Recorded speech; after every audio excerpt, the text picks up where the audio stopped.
Yeah. And with that, the goal was always to get resources into people who need them the most.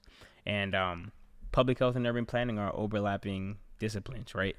If if your neighborhood doesn't have a lot of trees, or you live near a highway, right, you might be more susceptible to asthma and other respiratory issues. If you live in a food desert and don't have access to healthy, fresh food, right, you're more likely going to be susceptible to hypertension, diabetes, right, heart disease. And if you don't have stable housing, it's more likely than not you're not taking care of your health, right? So it's been a seamless transition working in public health, and the goal's always been to get these neighborhoods and the most vulnerable people resources, and that's what I've been doing.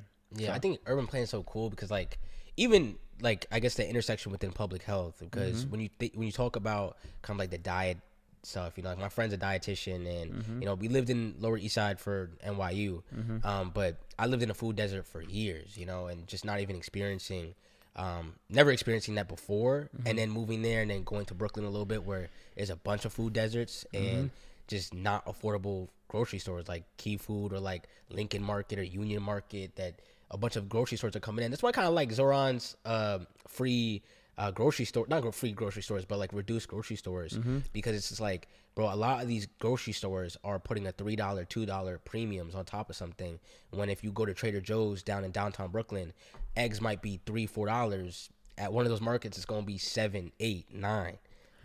So yeah, it's even crazy that we have like this, I don't think Poughkeepsie's upstate, but this upstate downstate dynamic, right? So Shout I did 845. Yeah, so I went to school in Western New York. I want to get my geography right. I went to school in Rochester, and the big thing up there was Wegmans.